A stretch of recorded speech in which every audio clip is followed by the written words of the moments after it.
Hello, everyone, and thank you for joining us today on the Dairy Signal. Gosh, we have not another lovely, or no, we do have, excuse me, another lovely afternoon out here. So if you're joining us and watching the Dairy Signal live while it's the beautiful sunshine out, I just say thank you, and we appreciate you being here. And if you want to ask questions for today's episode, we would absolutely love that, especially as we're going to be diving into a discussion topic this afternoon that is probably already on your mind. It's something that's coming up, it's imminent, and that is chopping your corn. But you're also probably thinking, gosh, it doesn't end there. That's just the beginning of the fall fun. So, joining us this afternoon to talk about things that we should be thinking about now to set our fields up for success in 2027 is Matthew Omican, who is a part owner at Short Lane Egg Supply. And Matt, it's good to have you back here on the Dairy Signal. It has been a minute. How have you been? I have just been stupendous, but it has just been it's been a whirlwind of a year so far. But now we're kind of on the farm side of things. There's just this really agonizing lull as everybody kind of awaits for the harvest season to show up. But it's interesting we are talking about corn silage because there's some fields that are just starting to get opened up over by us here in north central Wisconsin. And I was talking to Colin from before that I feel we're probably going to have another early harvest on our hands. So last year we were 2 weeks ahead of schedule and we were wrapping up corn in mid October.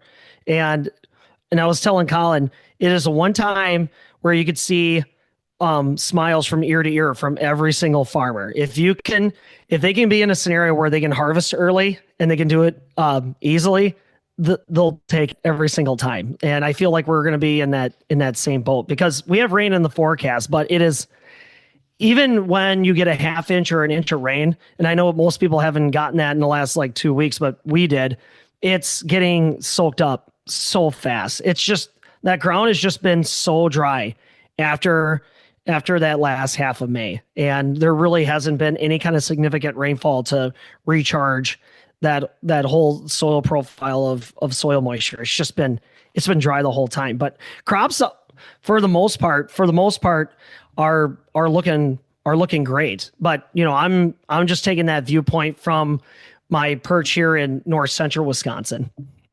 Well, I have to say, where I'm at in about central and where my family's farm at on the western side, it's very interesting the differences that you see when you're Mhm. driving across the state because there are pockets where you're like, oh gosh, yeah, they're going to be getting in the next week or two because it is just that dry. And then every Mhm. once in a while, like you pass a field and you're like, huh, that's still green as the day it popped up. So Right. it'll be interesting to see kind of that length of chopping this year and what that kind of looks like across the state. But I feel like you're right on the money. We're going to be starting Mhm. sooner rather than later on it. And just as we kind of get in the discussion here, I know we're talking corn chopping a little bit ahead of where we're going to be going with today's discussion. But as people are starting to get in there, really starting to think about, gosh, I'm going to be chopping my corn here. What is kind of some of the things that you've been seeing? Is there anything that you've been hearing or seeing? Is it going to be a good year? Are you hearing worries or murmurs that people are going to be having issues with quality? Or what from your standpoint have you been hearing out there?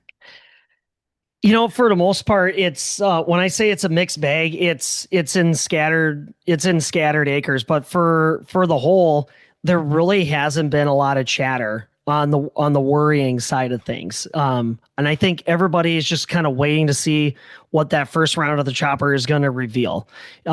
We had, and like I said, this is just from what I've been seeing from the cab, from my walks, from conversations. The disease pressure hasn't been very significant. We don't see wide outbreaks of anything. And that also could come from, proper planting dates. That could show true to just how improved these hybrids are starting to get, but it very well could be that it just didn't have the environmental conditions to make it a prolific disease season, because like several years ago, tar spot was the devil, and now it's just kind of in isolated pockets. And if people are starting to notice any kind of disease pressures, it's in the areas where you kind of assume to suspect it. This is a susceptible variety. This isn't. This is a lower what spot. This isn't. I had low fertility, on and on and on. But as a whole, it's just been quiet. And I feel that it's because it looks fine. It looks fine for the most part. Weed mash has been up and down. Some people just have it. They just knocked it out of the park, and those fields are as clean as can be. Whereas water hemp, lamb's quarter, nuts hedge has just been just a thorn in the side on some really good chemistries. And I suspect that's from just how fast stuff dried out. And because a lot of those hardcore pre-emergent herbicides, they're water activated. So as soon as moisture hits them, they ramp up a little bit and then they start working their magic a little again. But when it gets too dry, then they kind of just sit there. And they just kind of sit in stasis, and then the weeds just start coming up again. So it's a mixed bag in that retrospect. But when it comes to specifically to corn chopping, I think people are just waiting to get at it. And there really hasn't been a lot of chatter since. I feel like it's one of those cases where no news is good news. It's a boring news cycle indeed. It's like, no, I mean, the other thing too, what was interesting is that what was that, like a month or so ago, we had that horrible stretch of weather where we had all that hail rip through and just decimated fields. Like around here, it was really tight pockets. Because like even for dad's corn, like we only had a few leaves that got damaged. The beans, you can't even tell that there was any kind of hail damage, where if you would go 20 minutes east, south, the whole stands were lost. But, that's something that you couldn't have possibly prevented. So in those kind of retrospects, like I haven't really heard much. Like you just, you replant a summer annual, you try to recover to get some kind of forage out there so you can salvage some yield off of those acres. But right, it's just been no news is good news. I was going to say also that oftentimes you're going to hear about it. And I mean this in the most loving and respectful way, but you're going to hear about it if it's bad weather, if it's not good out there. We sure know how to talk about the bad things. That sounds really negative. And I don't mean it in a negative way when we're on a good stretch here.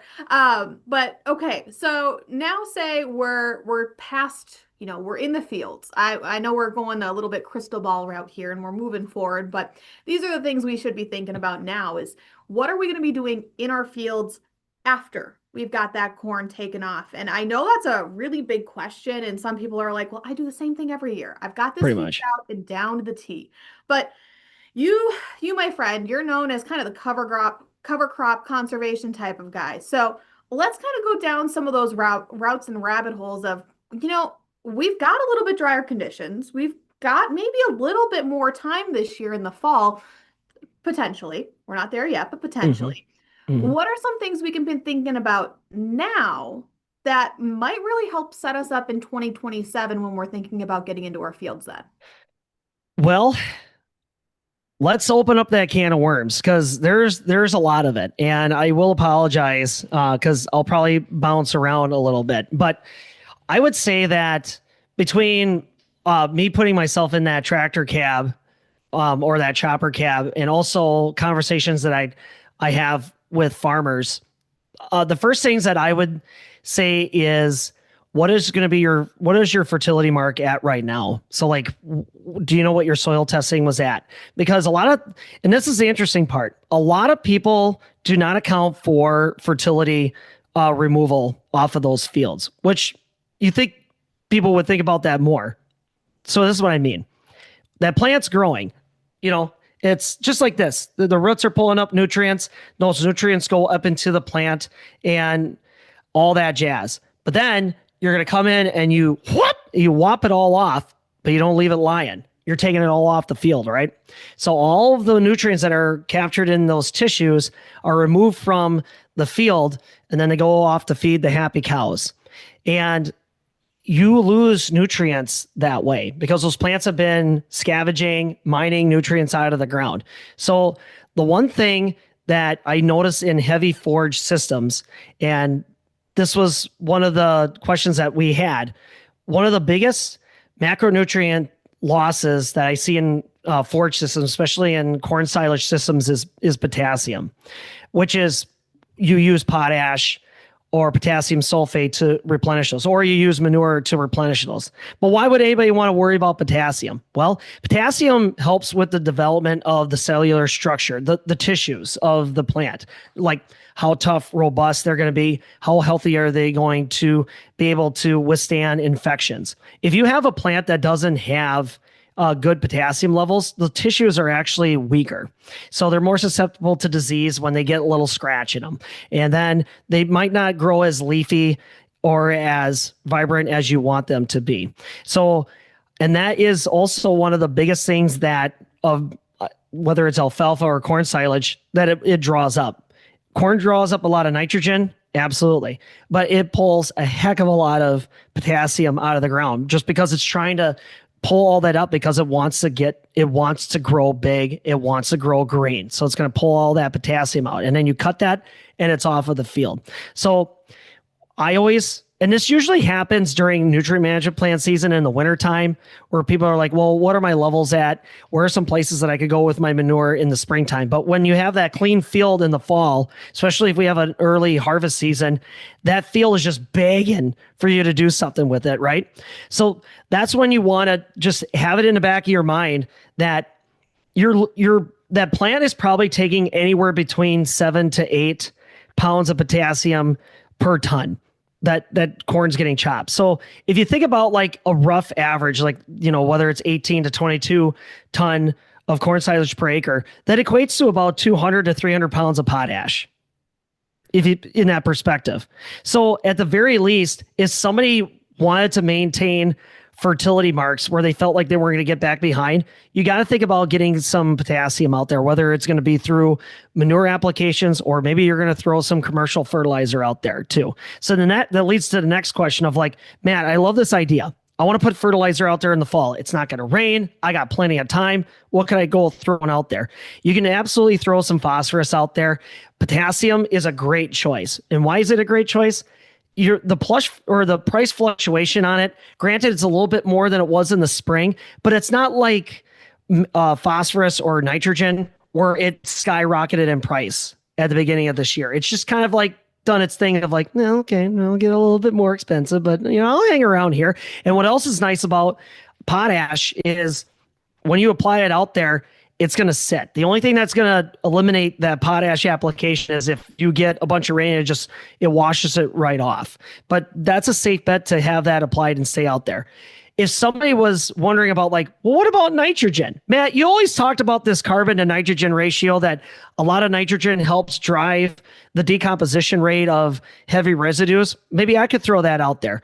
Nitrogen will absolutely be used for that aspect, but the risks that you can get with that is it's such an expensive input to put out there, and everything is trying to get at that nitrogen, even sunlight. So like if it's a sunny day and that granule is sitting out there, that sunlight's going to pull some of that nitrogen off of that granule if it's not incorporated in. So I tend to not steer people that way. If you have manure, which I would say most corn silage people have access to that, or they have it right behind them, let that manure do the work for you.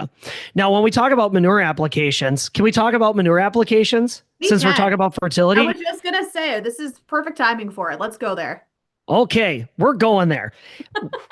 A lot of times you find a mixed bag of people where they have enough acres and they can just pick and choose their spots. Like, well, where am I low on stuff? I'm going to go dump truck stuff there. And then there's other farms where they're just like, I have nowhere else to go, so it's going there.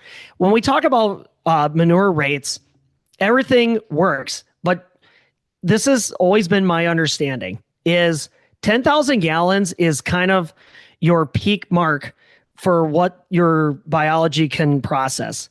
It's only based on conversations I've had over the past decade, granted, but this makes a lot of sense when I explain it. Think about, hey, quick shout out. It's my dad's 74th birthday today. Happy birthday, Dad. I know. Okay. Big Larry turned 74. How about that? So let's say Big Larry was sitting next to me and I had 74 birthday cakes sitting out in front of him. No, even better. 10,000 birthday cakes sitting out in front of him. We'll mimic 10,000 gallons of manure. He's probably going to hammer through 9,000 of those cakes. But then he's going to start, wishing he had like a pair of sweatpants on, and he's going to start feeling a little bit full, and he's going to struggle getting to that 10,000 cake. But then let's say, like, come on, Dad, it's your birthday. Let's give you 10,000 more. He's probably going to slow down. It's the same way with the little critters in the soil profile out in these farm fields. Even if you have the most robust ecosystem out there, there's only so much that the biome can process in a given time. And the rest of manure is going to sit there. So some people will be like, well, that's fine. Let it sit there. We'll use it up in the spring. But the risk that you have with that approach too is February and March. Did you know this? Half of the annual water runoff in the state of Wisconsin happens between February and March. Half. I didn't know it was half. That's 50% of the water is running off of the fields in those 2 months, which makes sense.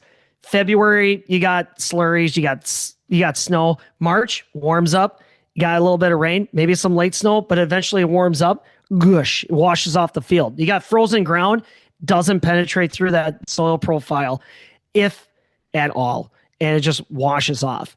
And with that, you get that exposed soil, and then you also get this channeling, and that starts to take some of those soil particles and the chunks that go with it. So like you run that risk of having that surface applied manure or even fall incorporated manure go along with all that water. Remember, it's 50%. This isn't like a little bit of runoff going in by the milk house and it's going into, past the barn. This is like gush washing out. So when people are talking about manure applications, you want to keep it within reason. If somebody's like, well, I'm going to do 20,000 gallons, that's fine.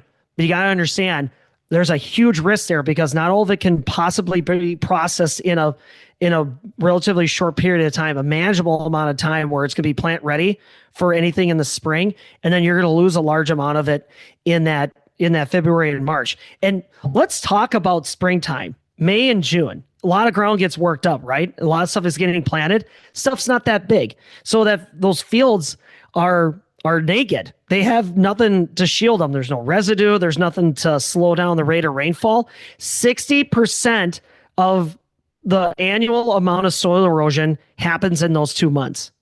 60%. That's more than half of all that rushing off of there.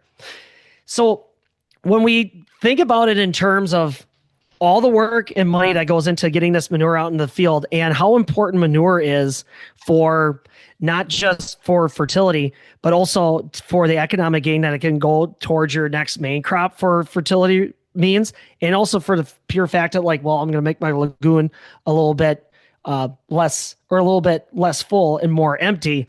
You don't want to really lose a lot of that, right? Because then you're losing cash on that. So that kind of leads into, were you going to have another question or can I ask it myself? You can ask it yourself. I'll hold my question here for a second. Well, then it's like, well, what the hell are we supposed to do then? What am I supposed to do? Well, that's where these conservation agriculture practices come into play. And with conservation agriculture, it's about protecting the soil from erosion. And that takes on many forms. You could choose not to till that field, meaning like, I'm not going to disrupt that soil profile. I'm just going to let it do its thing. And I'm just going to do low injection, which that's becoming more and more popular. There's actually a few more custom businesses that are becoming more in tune to that. There's also dribble barring. That's becoming really popular. You go a little bit faster than you do with injection, and then the manure comes out in big globs. So it mimics just big droplets instead of just a fine mist. So more of it's landing on the ground. So that's one approach of like, I'll just leave it alone. And if I'm going to get surface runoff, I'm going to get that, but at least I won't lose majority of that soil. Another thing is, if I had some residue management, can I have something that's going to bridge and slow down that rate of not just the sediment leaving and the manure leaving the field, but can I force that field to hold on to that water so that it gets a better chance to soak in more with some residue management? And residue can be anything from, you want to have more than just the corn stumps, obviously. But that could also be, hey, maybe we'll put a cover crop out there. Maybe we'll put like a winter grain out there. Maybe we'll try to shoot for some spring oats, something to hold stuff in place. But most importantly, something to slow down that rate of that water to rush off that field and to slow down the rain droplets that are coming down from the sky in the springtime. So those are some main approaches. Fall tillage, I understand it. You check it off of the list. It's one less thing you do in the spring, and you're incorporating that manure into the soil, meaning like, you stay there. I'm forcing you in the ground. You don't go anywhere. But everything's about trade-offs, right? We got these benefits. So what's the trade-off? Trade-off with fall tillage is that you disrupt this soil profile, you disrupt the infiltration rate, you increase that compaction that's, this far down in the soil profile. And when those soil clods get disrupted, they lose their ability to hold themselves together, and it'll become more, it'll run off more like sediment, fine particles, which fill more nook and crannies, which increases. It's kind of like, you ever play on the beach and you put water in the sand, and that sand kind of runs out of your hands and it kind of piles up. You know what I'm saying? Yeah. It's the same way. Soil will do the same way. It's in a liquid form, but once it settles and dries, it fills all these crannies and nooks in the soil, and then increases that compaction, which slows down the rate of infiltration. And with that soil also being that delicate and loosened up from the fall tillage, it increases that much more sediment to leave the field, which also in that sediment, it carries all that fertility with it. Your phosphorus goes with it, and your potassium goes with it as well. So we want to try to come up with mechanisms of protecting that manure application, protecting that manure, keeping it in place, keeping it out of the ditch and in the field where it needs to be. And you can do that with the residue management or getting a cover crop out there. So, I mean, I think the residue management and the cover crop, we'll go more into that in a second here. But I think about, I don't know if you remember this spring, and maybe this was just some of the farms in the area I was at earlier this year, and they were like, gosh, I wish I got more manure out last fall, because now I am to the top. I am worried about what's, if I'm going to be able to get it out, because it was, wet in the beginning of the year, oddly enough, always. Then it gets dry, or vice versa. But yep. So for those folks, I just think about the fact that they're like, gosh, I wish I would have gotten out more manure out in the fall. And so you're saying we've got a couple options. Let's think ahead. Let's be a little bit more proactive about some of the areas we're thinking about. And let's then go into the cover crop part of it, because I know this is your wheelhouse. I know this is an area where everybody's got thoughts and opinions. And it's also an area where nobody's got the perfect answer. And I say that because everybody's still trying things out. Everybody's still playing with what works for their fields and in their area. And I feel like that's kind of the fun, but also the hard part when it gets to this area. So what are some of your recommendations for folks that are like, okay, manure is my big issue. And we'll stick on the manure for a second before we go broader and more general on it. But manure is my big issue, and I need to make sure I get enough out in the fall. But I also want to make sure that, cover crops are part of my plan. How do they play together? How do you make sure that you're putting the full system in place so that you're not, part of my language, screwing yourself over on one end or another? So let's put that response into the situation that you described, where the field is getting chopped.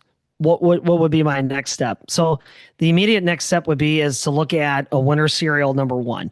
A winter cereal number one is that you have something that's got it's got the aggressive growth of a small grain, but it's got the robust ability to survive and stay green all the way into spring. Now, when we break those down, there's basically three types. There's winter rye, there's winter wheat, and then there's winter triticale.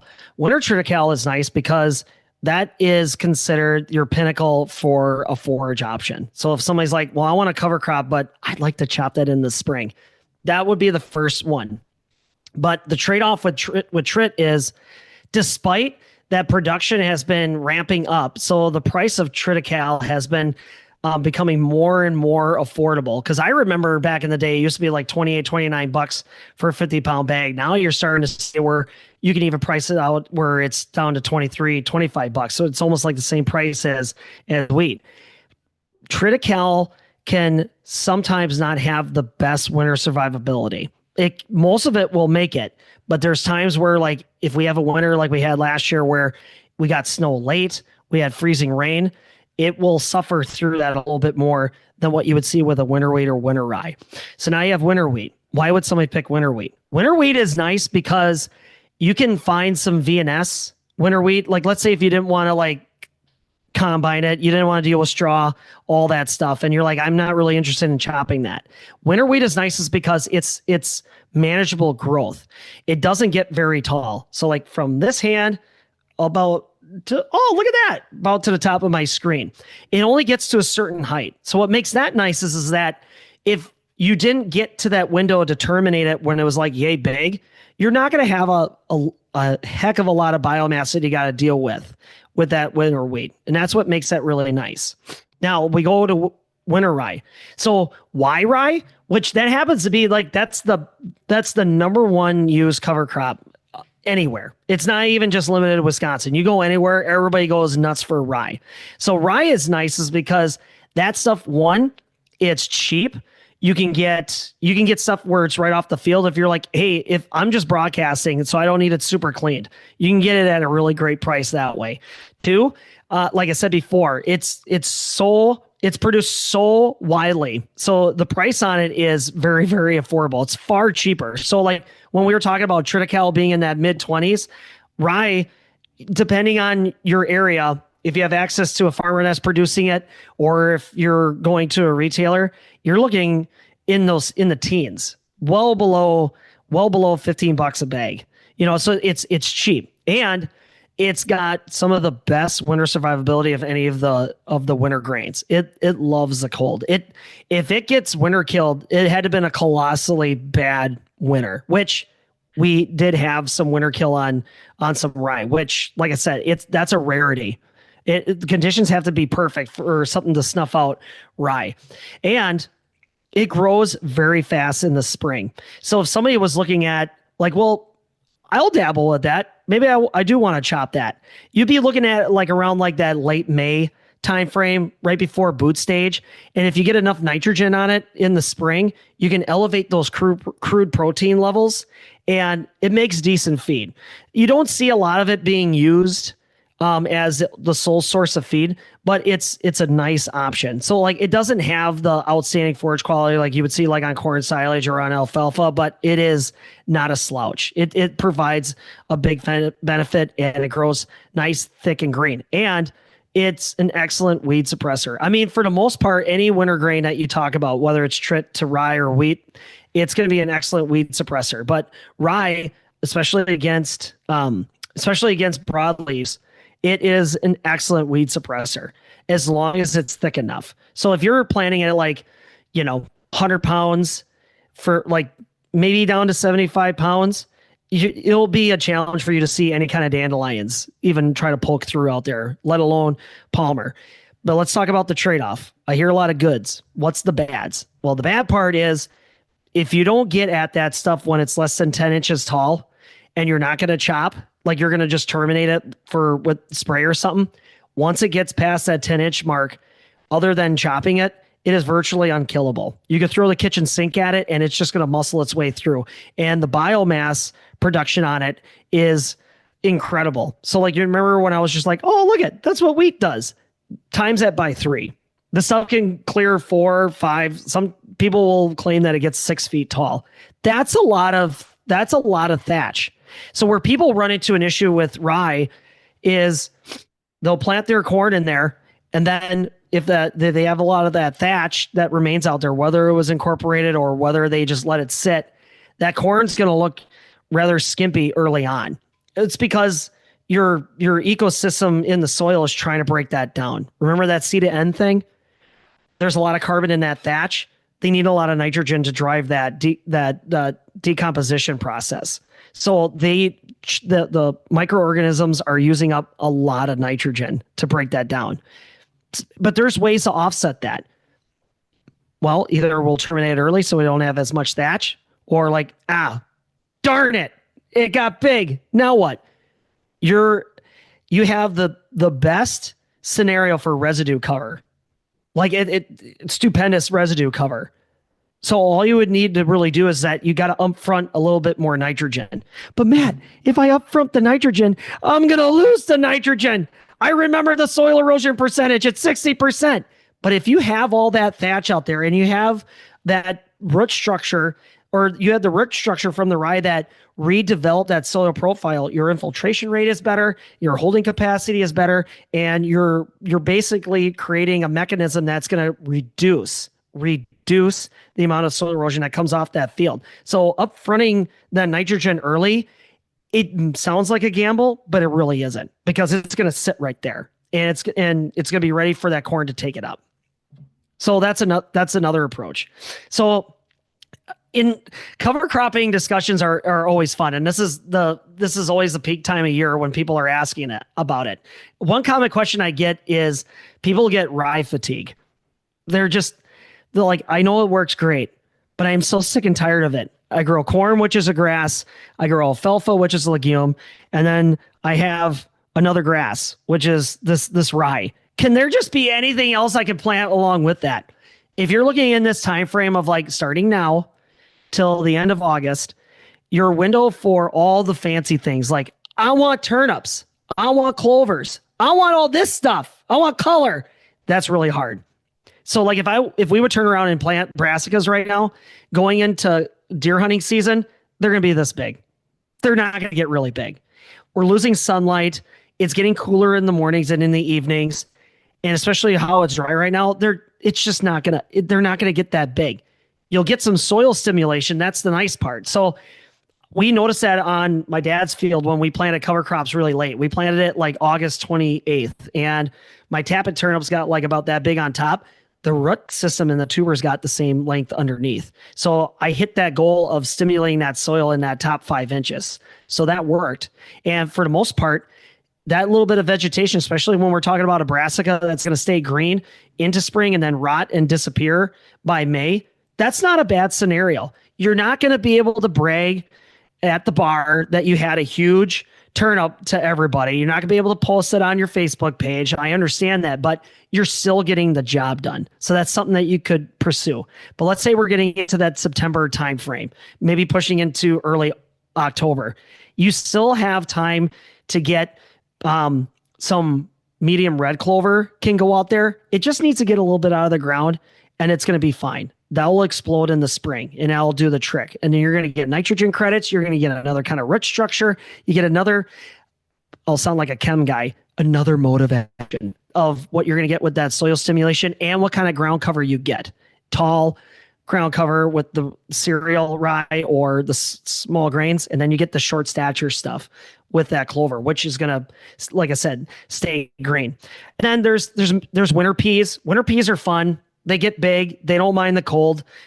Even in the depths of deer hunting season, getting into December, they stay upright. They stay really vibrant green. But when they get too big, they get root rot in the spring. So it's kind of like a mixed bag of like, hey, that was a great idea, but at $1 a pound, at 10, 15 pounds per acre, and they just die in the spring.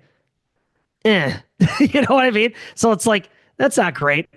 And really the only other one that I had somebody try was like a 7-top turnip, which people have heard me talk about that all the time prior, but you would still need to get that like late August. That's like your time frame. Whereas in September, really you're just limited to your winter grains, maybe some oats. Oats won't get really big though. Once you start planting them, they'll get about like yay big. And for most people, some people I should say, that's the trick. That's enough if it gets just that big. And then medium red. And then after that, there's really not much to go off of to get some robust growth.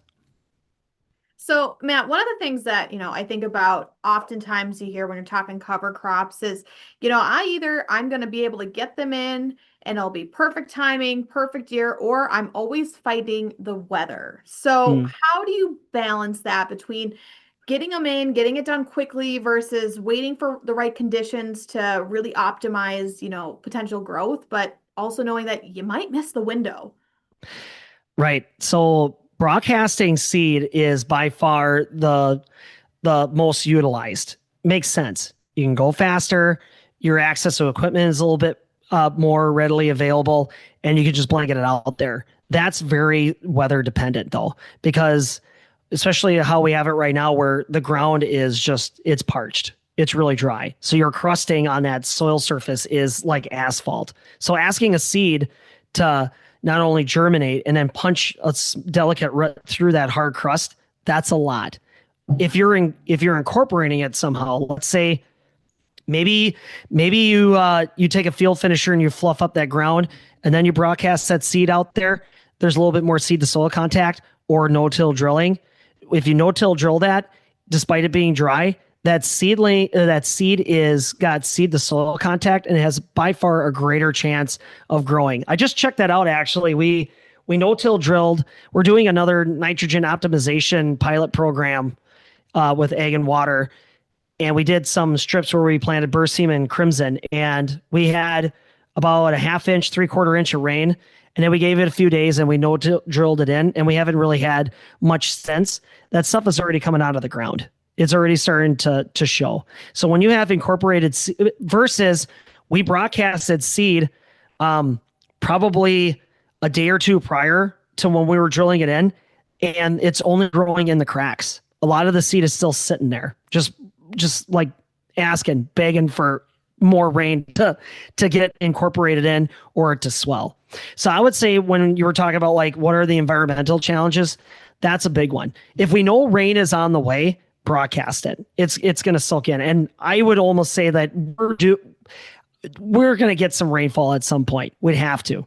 Now, another thing that somebody did, and I said no, but they did it anyway, and it worked out great, is they took rye, they broadcasted it, and then they had a low disturbance and manure injection right after it was applied, and right to the line where that applicator stopped for the manure, that's where the rye stopped growing. So that little bit of manure and that little bit of soil disturbance was enough to jumpstart that rye. Now, if somebody's just like, I love this idea, I'm going to broadcast the rye and I'm just going to do a slurry mix and I'm just going to tanker it right over the top.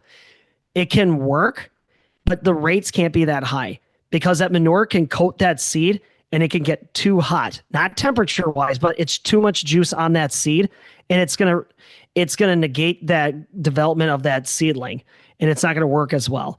You got to have that balance where that manure is not completely engulfing that seed for that kind of system to work, or it's just got to be a really low rate. If that makes sense. The liquid manure absolutely helps jumpstart seeds to grow, especially when it's hard seed. Michigan State University, I'm waiting for somebody to try this. If somebody's at home and they want to try this, please try this at some point because it would be so cool. Michigan State University, they took clover seed and then they dumped it in the manure tankers and then they agitated it and then they spread it out there and the clover would grow. Now, the reason it would grow is because it's hard seed. So think about like in nature, whether it's birds, deer, cows, whatever, they're eating hard seed, like water hemp seeds. Gets in their feed, gets in their stomach, they poop it out, goes onto the field. All of a sudden, the field has water hemp. It's got hard seed. It's designed to withstand that kind of environment, being in a stomach and being around all that manure, and it'll just grow right along with it, which is a really cool concept. You can't do that with the seed. Well, you can't do that with a grass. The seed structure is just not the same. It just doesn't react. It doesn't interact in that kind of environment the same. But like I said before, if you got the seed out there and you had that manure either at a lighter rate or it wasn't engulfing that seed and wasn't saturated on that seed, and maybe you did a low disturbance injection, then it's going to grow. But maybe somebody's like, well, I could get Grandpa Jim to spread the manure, then I could get Cousin Billy to work that in. And then, by that time that's done, I probably could just take the grain drill and drill this rye in, or maybe I could just broadcast it while it's still fluffed up. That'll work. But there's your trade-off. You need the manpower. you need the time to do it, right? Whereas most people, when they're in chopping season or combine season, it's like, I don't have it, Um, but if we're gonna have, but like with silage, that gives you into that September time range. You, in reality, depending on what region of Wisconsin you're in, you have until November to get some seed in. I've seen it where people will plant rye around here right before deer hunting season, and that stuff is growing. I've had it where we took wheat and we broadcasted it on Halloween, and it was cold and it got miserable and it got wet, and that stuff grew in the spring. It absolutely will do that. And I've also had it where, there's a gentleman near the Green Bay area. He's no-till drilled it the week of Christmas. Like the ground conditions were there, and then he was able to drill it in, and it grew back in the spring. I know the magic and majesty of cover crops. How about that? But like, well, go ahead. I was just gonna say, I have to say, this is what's fun about like these conversations is that there is a million different ways to get to town on this type of but like it all depends on what manpower you have, like you said, what you have available, your conditions, and like there's so many different ways, which is why I find it fun. I also can think if I'm a dairy farmer and I'm like, I just want the plain easy answer why this might not be Sure as exciting. But for somebody like me, I'm like, you have a million different options in the best way. So sorry, I cut you off there as you were going. So if somebody was like where you're sitting, if you're like, Matt, I don't know where to start. Can you just tell me what would be a normal start, please? A normal start would be pick those fields where you feel like you have major issues. Like, I know I'm going to put manure there and I know it's going to run off bad. Pick those acres. Maximize your effort on those acres where you know that it's going to be a little bit worse, instead of just thinking like, oh my God, I got to do this all over the place. And that's going to help steer your decision of all of a sudden, like, you know what, we probably could bring out that grain drill. We'll have enough time to do that. Focus on the areas where you feel like where you want that cover crop to do what it does the most. Pick those areas. And just remember that seed to soil contact is crucial. So if you're not going to get a driving rain to work that into that soil a little bit, or to drive that germination rate, then that soil incorporation becomes really important. But don't over incorporate. So somebody will be like, yeah, you know what? I'm going to broadcast that rye and I'm going to disc it all in.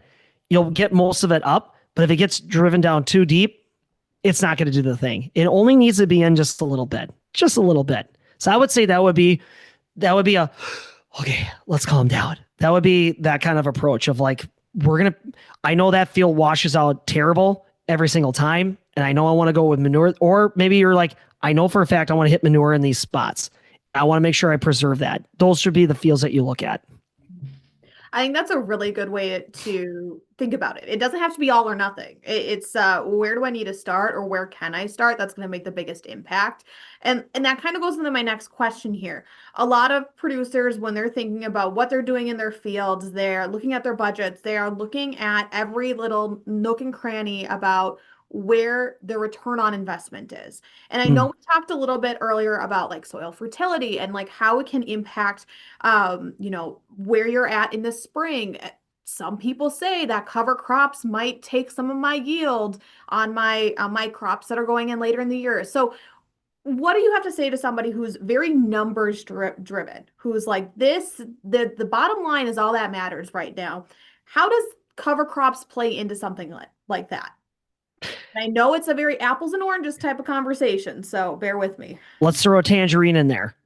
There we go. What cover crops are able to do, a lot of times can only be explained anecdotally, and also be lost in the weeds in data.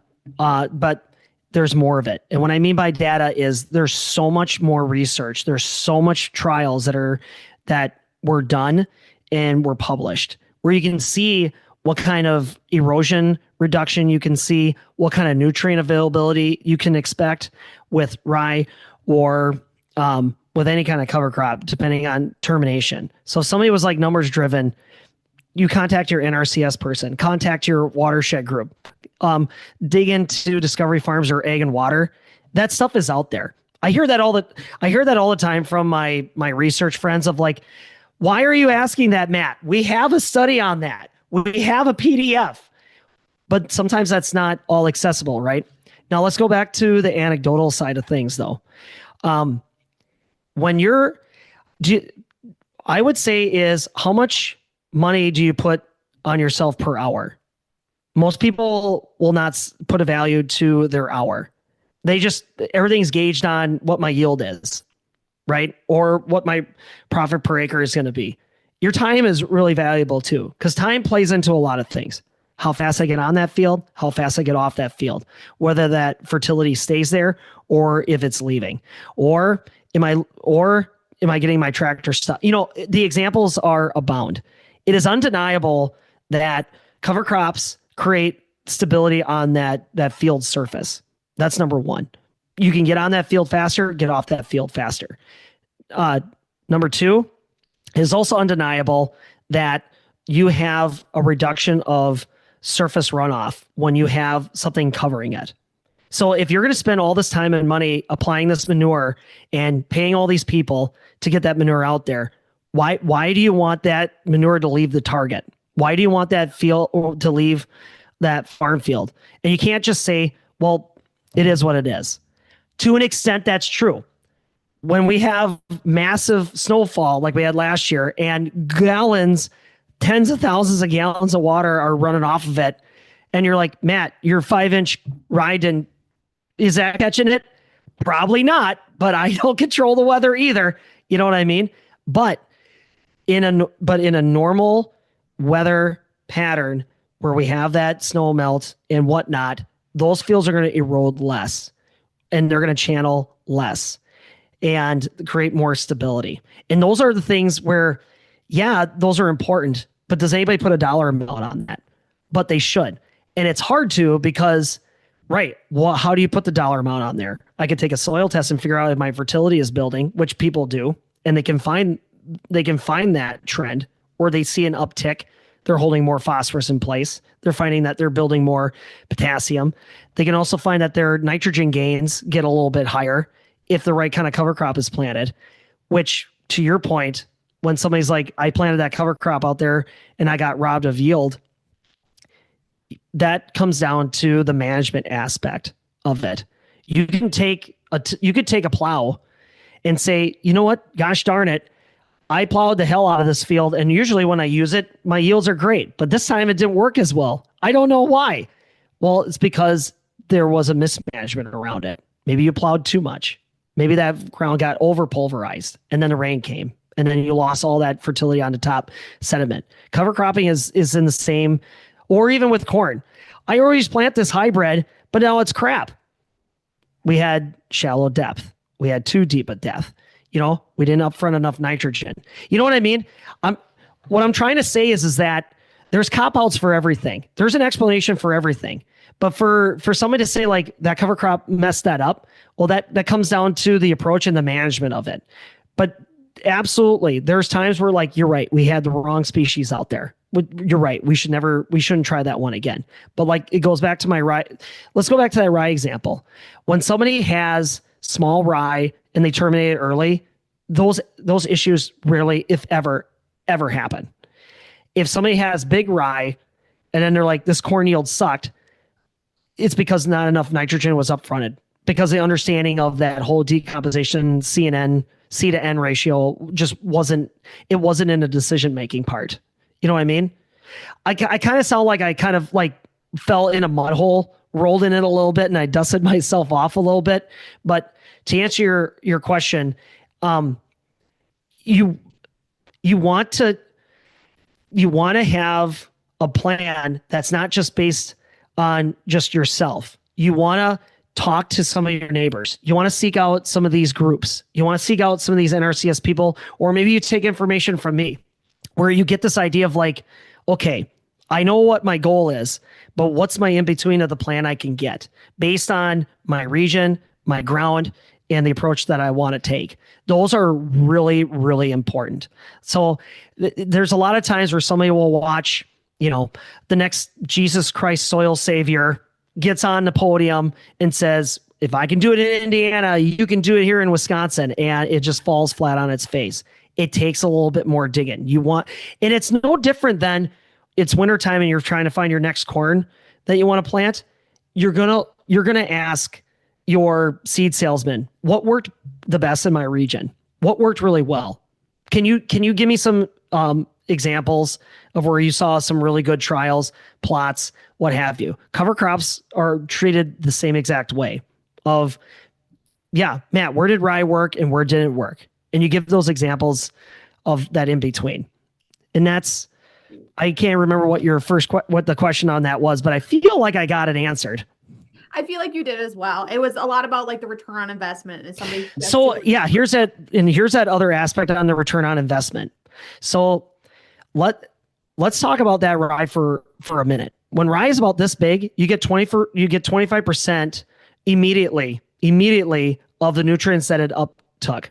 So you can't anybody can put a value on that. Maybe you can't put it down to paper, but if you know that you can capture fertility right away and you can put that in front of that corn or your next crop, why wouldn't you take that approach? Also, when we talk about like, hey, we got to get ready for this February, March timeframe because we're going to get a lot of water wash off, and then May and June, we're going to get a lot of soil erosion. If you think about all your fertilities, and most of your fertility is in that top 3 inches of that soil profile, and that also happens to be the first place where that soil erosion comes from. So like the width of a dime equates to 10 years worth of development of that soil. And it also equates to 1 ton of soil per acre. And you can see fields where it's multiple times that it gets channeled off. And that's where all that fertility is running off. So when you feel like you're chasing your tail when it comes to purchasing fertilizer and you're like, God, it just feels like I just can't get ahead of these fields. I just don't get any kind of building. Well, it's probably because you're losing a lot of that sediment and that fertility is not staying in the field. So where's your dollar value on that? If you could create a mechanism to hold that fertility in place and apply more onto it and stay it in place. Maybe I can't give you a dollar amount on that, but you're shaking your head yes, that you kind of agree that, yeah, that there is a value in that. Yeah, I think it's one of those interesting areas, Matt, that, there's so many things in life that you can put a value on, but sometimes you just have to use some common sense. And I hate to put it that way because I don't want to devalue anybody. And here comes the hate mail.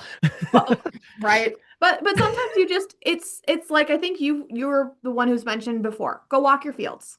I mean, and granted, that's often more in the beginning of the year, but go look at your fields, go look at what's actually outside your door, have a little bit more insight into what's happening, because sometimes that can really be beneficial to the decisions and management decisions that you make. And granted, I know I am somebody who's saying that who is currently sitting inside right now. I know sometimes that's easier said than done, but I also know that knowing what's going on and being part of those discussions with your agronomists, with your seed salesmen, makes a bigger impact in the long run. And also that's one other thing I want to mention here. I don't know how much time we have. Feels like we don't have a lot of time. In this day and age, especially how springtime was just a kick in the nuggets when those fertilizer price sheets went out and urea just shot up unbelievably and the AMS stayed really high. So all of a sudden nitrogen inputs became really, really expensive. Now is the time where there's such a hyper focus on not just on the manure side of things of like, I need this manure really, really to work for me now. Also, where is my fertility going to come from if I feel like I can't pencil out the full amount of nitrogen? Well, if you can't afford to purchase that nitrogen, why couldn't somebody say, why not grow it? Grow it? How? So the NOPP field that we have right now that we're waiting to combine, we seeded down burr seam clover and crimson clover late August, and it didn't grow really big. It grew about like this big. And I even said to the researchers, I'm like, this is crap. It's not going to do anything. And it came back that it was like 800 to 1,000 pounds dry matter yield to the acre. That's not very good. In a cover crop world, that's not very good. But yet those little plants procured 60 to 90 credits of nitrogen that was still available in the spring. And if I had that aerial shot to show everybody. When you look at that aerial shot of the NOPP plot, you can see where those strips of cover crop were, because it didn't even matter if it was 0N application all the way to 214 nitrogen application. Wherever the cover crops were, that corn is greener, and there was less wheat stubble left behind because it got processed that much faster. So those are anecdotal evidence, absolutely, that it's backed by some data, but but like you said, like when it goes back to like, how do I put a dollar value on that? Look at all the nitrogen that we had up fronted from just a itty bitty little plants right there. And that corn has more, wherever that corn was planted on top of that cover crop, it's more green. Granted, now the window for that Berseem and Crimson is slowly or rapidly closing. It's rapidly closing, but that's something to think about going into the springtime of, well, how can I create better cover crop mechanisms for my fields? Well, there's summer annual mixes that you can look at where it's one chop system, and then you have a blank slate where you can cover crop afterwards. There's also the approach of like interseeding, which interseeding guys would say it's a 50-50 shot. It's going to be great or it's not going to be great. But there's also the easy button. If you incorporate a small grain, whether it's for forage or maybe you're going to grow some for cash grain and straw, that is the easiest way. You force that small grain into your field system, you get mellowed out fields, and then you have a blank slate with not much going on in t-shirt weather that you could drill that cover crop mix on there, whether it's clover or a blend, and then you can get like a big boost of fertility afterwards. So I have so many thoughts and comments, but I'm not going to make them right now because I know we are getting to the end of the time here with you, Matt. And I also want to be respectful of that as well, even though I know we could have hours more conversations and go down so many different rabbit holes here. But we've had a lot of good discussion today, and we've had a lot of different areas that we have discussed.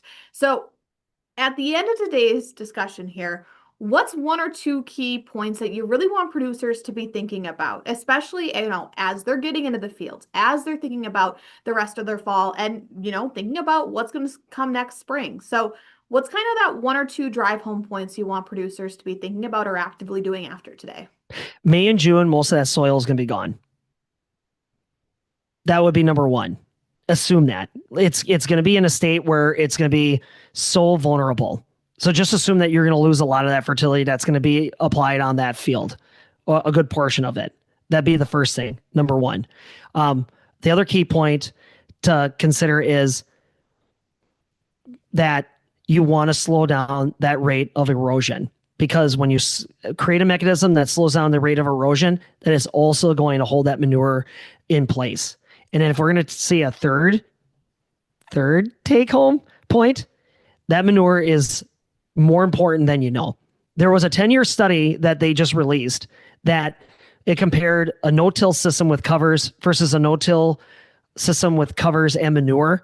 And the one system that gained the most organic matter development was with manure applied to it. So you could do all the no-till and all the cover cropping in the world, but nothing drives organic matter development, which that's your water holding capacity, that's your soil structure, that's your nutrient holding capacity. It does all the things that you need that field system to do to optimize and maximize your yield potential.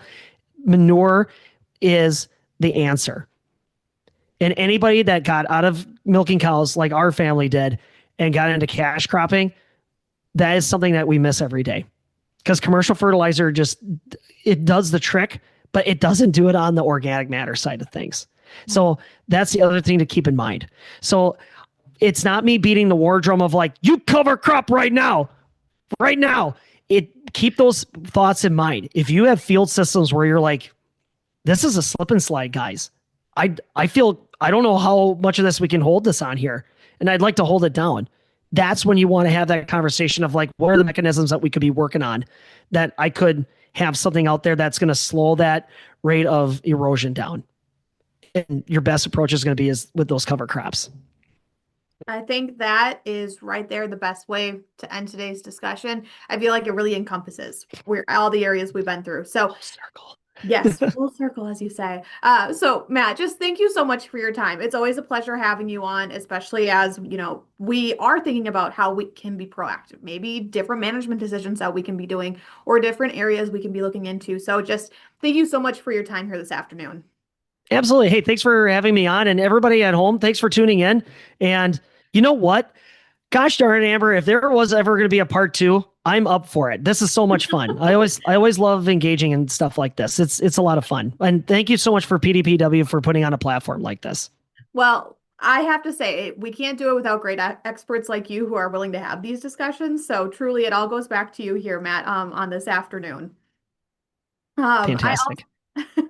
I also have to say, as we begin to wrap up, that if you are somebody who is looking to maybe get on farms, see how a different farm's doing it, and also have conversation with local elected officials, neighbors, about some things that are happening in your area, we have got our Ace on the Farm Twilight meetings this week. The first one's already happened last night, but you can definitely join in on the remaining three. We are at Normie Lane tonight in Chile, Wisconsin. Tomorrow we are at River's Edge in Chilton, Wisconsin. And then on Thursday, we're at Verhada Holsteins at Mount Horeb. So if you are wanting to get on farm to have discussions, to see what others are doing, but also to be a part of those important areas that are impacting your community, make sure to head on out. Those are this evening. You can head over to our website at pdpw.org to learn more. So with all of that being said, thank you for joining us here today. We will hope to see you here Thursday on the Dairy Signal. Bye now.